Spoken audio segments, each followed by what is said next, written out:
उधर काम करतो मेघवाड़ और कोई नरबारी गरीब काढ़नी हरदा ने उधर मोने लारे लारे पासा राख्या और आदि कदमो आज आवे मोने रबारियो ने कदी हलो ही ने कीधु पोस मोइला लेन दातो और आज मोने पासे मोरो बनावा क्यों पूछे सतीश कुम भेड़ी एक गरीब मेघवाड़ है कोई है रबारी है मोरो अलग बनावा उधर लेड़ दाड़ी को ने वो बस में क्यों पड़े मोरे रोजे पूरे मोने कोई स्कूल बनवा दी थी नहीं कोई छोकरा पढ़वा दी था घोर छोकरा पढ़ाया अठीन हालारिया पढ़ाया अठीन नोड़िए मिलिया झड़पे मिलिया रले शहर छोकरा पढ़िया हमें हुजा को हुआ में पद्मारामन ई शहर मोइली जोड़ा क्यों मोरे सतीश कौन के हैं तो रबारियो तिगड़ा बड़ा लेदिन या राजस्थान मेरावा दिया तो एकता कोई सरकारी कूड़ा बैठी डर सोटाड़ा के मैं थोड़ा न्यू करियो वो थाने जीएस बनावे दई वो थोड़ा स्कूल बनावे दी 10 में और पूरा में एक ही कोई बे कोई कुड़ावे सीतिया बड़ा पूरा में एक ही कोई और आदि हाकी धनी कोस मोइला गादी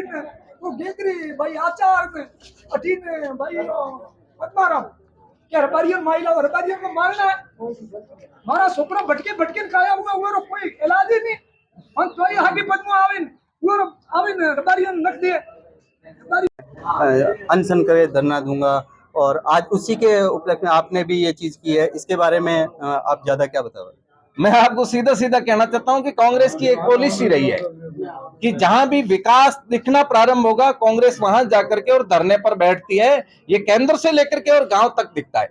इसलिए हमारे जो पूर्व विधायक माननीय पद्माराम जी ने जो आपको कहा है वो एक बहुत बड़ी भूल करके बोल रहे हैं। वो ये नहीं सोच रहे कि हमारा क्षेत्र डेवलप होगा, कल रेवेन्यू विलेज बनने के कारण सड़कों से जोड़ा जाएगा, रेवेन्यू विलेज बनने के कारण हमारा आंगनबाड़ी केंद्र खोला जाएगा, रेवेन्यू विलेज बनने के कारण हमारा प्राथमिक विद्यालय खोला जाएगा, रेवेन्यू विलेज बनाने के कारण हमारे गांव को सड़कों से जोड़ा जाएगा, वहां पानी की व्यवस्था होगी। ये सारी चीजें वो नहीं सोच रहे हैं। उनके दिमाग में केवल एक ही एक बात बोल रही है कि गांव के विकास को कैसे रोका जाए। गरीब जनता, इस क्षेत्र की रहने वाली, सीमावर्ती क्षेत्र की रहने वाली पब्लिक हमारे कहने पर कैसे चल सकते हैं? वो लोग तभी चल पाएंगे जब वो नहीं पढ़ पाएंगे, अनपढ़ रहेंगे तभी वो हमारे कहने पर चलेंगे। उनकी मंशा एक ही है कि कोई व्यक्ति पढ़े नहीं, कोई व्यक्ति आगे बढ़े नहीं। अभी मेरे से पूर्व एक मित्र कह रहे थे कि फकीरों का निवाड़ा एक ऐसा गांव है जिसमें से आज दिन तक कोई गवर्नमेंट का कर्मचारी नहीं बना।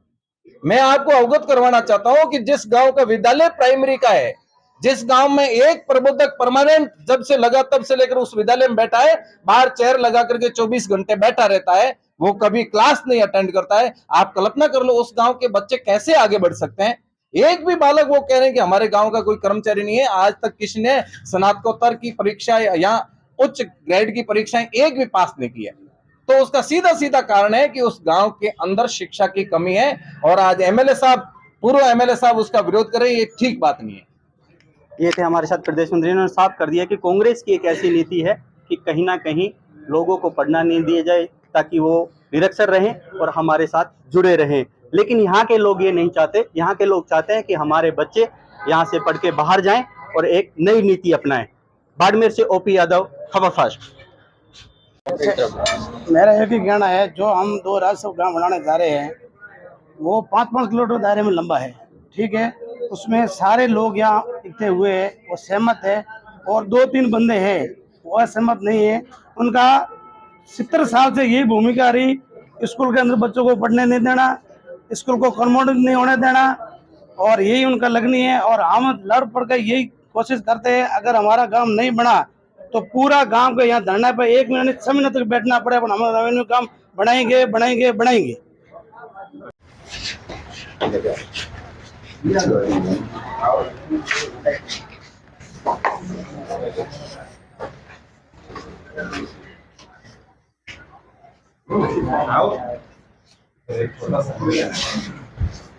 वास्तव में गाँव बढ़ रहे हैं ना, इनमें एक भी खसरा ऐसा नहीं है जो उस खसरे के विरोध।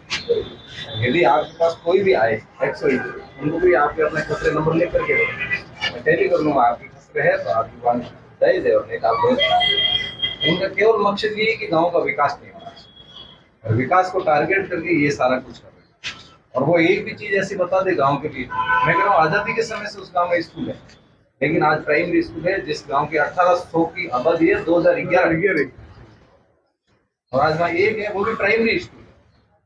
वहाँ के बच्चे लगभग 350 बच्चे इन सब के परिवार के, वहां से कहीं 4 किलोमीटर जा रहे हैं, कहीं 8 किलोमीटर जा रहे हैं, आप सुबह उस गांव में जाकर के देखें कितने बच्चे पैदल जा रहे हैं छोटे छोटे, उनको देख करके हमारा दिल फॉलो होता है, क्योंकि उन बच्चों को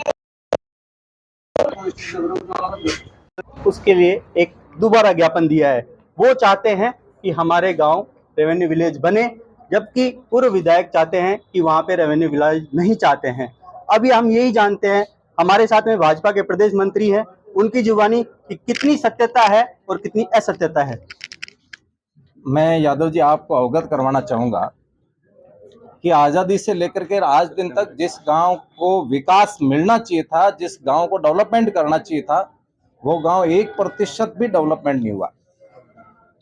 अपन यदि गांव की छोटी छोटी बातों को प्रारंभ करते हैं तो मैं आपको सबसे पहले ध्यान आकर्षण करना चाहूंगा कि उस गांव का जो प्राइमरी विद्यालय, वो आजादी के समय से उस गांव में जब से प्रारंभ हुआ है तब से लेकर के आज दिन तक वो विद्यालय कर्मोन्नत नहीं हुआ। मैं पिछली सरकार के जो नेतागण थे उनके सामने गांव के लोगों ने जाकर के और उनसे आग्रह भी किया कि हमारे विद्यालय को कर्मोन्नत कर दो। उन्होंने कहा कि हम आपके विद्यालय को कर्मोन्नत नहीं करेंगे। अब मैं आपको दूसरी बात ये बताना चाहता हूं कि यदि गांव के लोगों के द्वारा और गांव पंचायत के द्वारा मिलकर के रेवेन्यू विलेज प्रस्तावित किए हैं, तो फिर बाहर के लोग आकर के उस गांव के रेवेन्यू विलेज प्रस्तावितों का विरोध क्यों कर रहे हैं? मैं आपको एक दो छोटे छोटे उदाहरण देकर के बताना चाहता हूं कि उन्हीं के पास की ग्राम पंचायत है बामरला डैर ग्राम पंचायत में 3 रेवेन्यू विलेज है। आज यदि देखते हैं तो पिछली सरकार में एक बहुत बड़ी स्कीम थी, हर रेवेन्यू विलेज को डामरी सड़क से जोड़ना। जहां 250 की आबादी है जिस रेवेन्यू विलेज की, उसको डामरी सड़क से जोड़ने का था। लेकिन हमारी पंचायतों में एक भी रेवेन्यू विलेज आज दिन तक इन्होंने बनने नहीं दिया, इसलिए हमारे गांव आज दिन तक सड़कों से वंचित है। आज बामरला डेर में 24 किलोमीटर सड़क आई है, घर घर डामरीकरण सड़क पहुंच चुकी है, एक एक रास्ते से डामरीकरण सड़क जा रही है। बच्चों को विद्यालय आने जाने की सुविधाएं उपलब्ध हो गई उन डामरी सड़क के कारण।